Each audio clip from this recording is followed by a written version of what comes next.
Greater ఎన్నికలను పురస్కరించుకుని పటాన్చెరు పరిధిలోని డివిజన్లో టీఆర్ఎస్ అభ్యర్థుల ప్రచారం ఊపందుకుంది.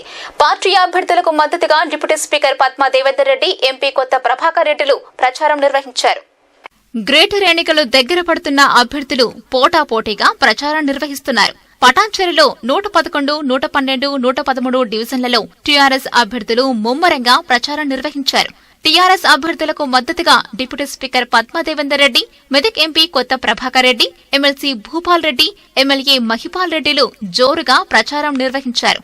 ఇంటింటికి తిరుగుతూ టీఆర్ఎస్ ను గెలిపించాలని ఓటర్లను కోరారు. అనంతరం డిప్యూటీ స్పీకర్ మాట్లాడుతూ గతంలో పాలించిన టీడీపీ, కాంగ్రెస్ ప్రభుత్వాల హయాంలో జీహెచ్ఎంసీలో ఎలాంటి అభివృద్ధి జరగలేదన్నారు. ప్రజాసేవకు పాటుపడే టీఆర్ఎస్ ను గ్రేటర్ ఎన్నికల్లో గెలిపించాలని కోరారు. పటాన్చెరు డివిజన్ లో పర్యటించడం జరిగింది. ప్రజల దగ్గరికి అనూహ్యమైన స్పందన ఉంది. కేసీఆర్ గారు చేసే అభివృద్ధి సంక్షేమ పథకాలను చూసి 18 నెలల్లోనే 60 సంవత్సరాల్లోని అభివృద్ధిని చూపెట్టడం జరిగింది. దానికి అనుగుణంగానే ప్రజలందరూ కూడా అనూహ్యమైన స్పందన ఇస్తా ఉన్నారు. తప్పకుండా కేసీఆర్ గా ఓటేస్తామని చెప్పేసి కూడా వాళ్ళు హామీ ఇస్తా ఉన్నారు.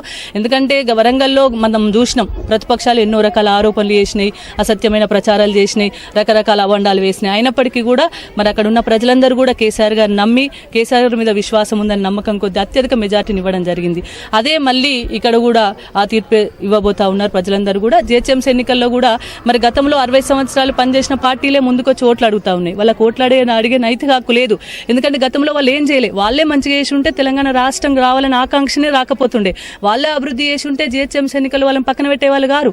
మరి అలాంటిది ఇప్పుడు టీఆర్ఎస్ మీద, కేసీఆర్ మీద, గౌరవ ముఖ్యమంత్రి గారి మీద నమ్మకం ఉంది. చేసే ప్రభుత్వ పనితీరు కూడా ప్రజలకు మరి అనుగుణంగా ఉంది. కాబట్టి వాళ్ళందరూ ఈ రోజు టీఆర్ఎస్ పార్టీకి పట్టం కట్టడానికి మేయర్ పీఠాన్ని అధిష్ఠించే అవకాశాన్ని కూడా టీఆర్ఎస్ పార్టీకి ఇస్తా ఉన్నారు. ఆ స్పందన కనబడతా ఉంది ప్రజల్లో. మేము డెఫినెట్ గా గెలిచి తీరినాం, మేయర్ పీఠాన్ని అధిష్ఠించినట్టే, కానీ మెజారిటీ సీట్లను గెలుచుకోవాలని చెప్పేసి మరి హైదరాబాద్ నగరాన్ని విశ్వనగరంగా తీర్చిదిద్దాలి. ఈ విశ్వనగరంలో కూడా గతంలో పేరుకు మాత్రమే విశ్వనగరంగా చెప్పుకున్నారు తప్ప ఇక్కడ మౌలిక వసతులు కూడా లేవు, కనీస వసతులు కూడా లేవు, తాగునీటి సమస్యను కూడా తీర్చలే. మరి అలాంటి కలుషిత నీటిని కొన్ని ప్రాంతాల్లో 7 రోజులకు 8 రోజులకు వచ్చే నీటి సమస్య ఉంది ఇప్పుడు ఈ రోజుల్లో, తాగునీటి సమస్య.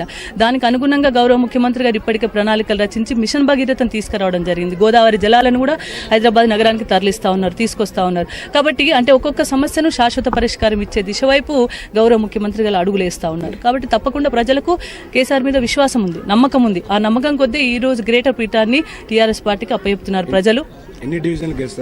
తప్పకుండా మేము అంటే జనరల్ గా 150 డివిజన్లలో 100 సీట్లు గెలుస్తామని చెప్పడం జరిగింది.